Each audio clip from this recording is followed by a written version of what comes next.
Thank you, Chair, distinguished guests, former members. Good to be on a panel with you. Actually, I'm very sad that we have to have this meeting because I listen in all humility to the opening remarks of the Chair and indeed to my colleague, Mr. Kukan, and it is quite appalling what is happening in Iran. It is quite significant that this is a full room of support against what is happening in Iran. And therefore, even though my presence will be short here at this meeting, it's important that I am here to show support. Since the new president of Iran took office last summer, up to 1,200 people are reported to have been hanged already since he took office. This is the worst record during any similar period of the last 25 years. In recent months, the repression has been particularly, as you've heard, targeting women, with organised gangs affiliated with the clerical establishment committing with total impunity acid attacks on Iranian women and girls that have led to at least one death and several women blinded and disfigured. The execution of the 26-year-old Rayhania Rajabi in October, where she acted in self-defence against an agent of government who tried to assault her, shocked Iranians and indeed the rest of the world. Given these terrible circumstances, I believe that any further EU relations with Iran must be strictly conditioned to clear improvements in human rights, or else we risk becoming complicit in these atrocities.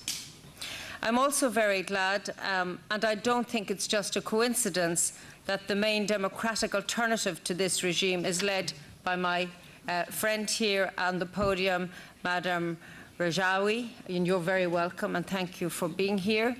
I think your movement has shown that if you are steadfast and persistent, that there is hope that your struggle for freedom, democracy and equality between men and women will yield results.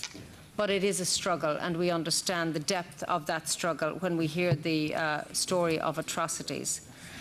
I've also been following with concern the plight of the Iranian opposition members in Camp Liberty in Iraq, who've been targeted by systemic rights abuses in recent years. Just last week, I co-signed a letter together with 108 other parliamentarians and political dignitaries to the new Iraqi Prime Minister, calling for respect for the rights of the refugees in Camp Liberty. I wish you all the very best in your struggle, and as I said at the outset, will continue to support your cause until the day freedom, democracy and full respect for human rights is established in Iran. As you said, Chairman, freedom is a right, not a gift. In this House, we debate many issues, from animal welfare to environmental laws, all really important issues, and indeed human rights.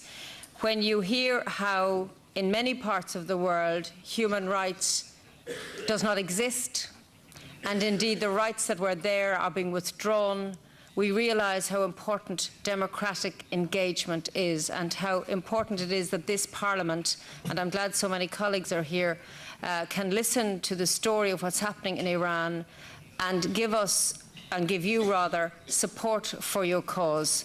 We wish you strength to continue. And as I say, we will be here in support. Thank you. Thank you.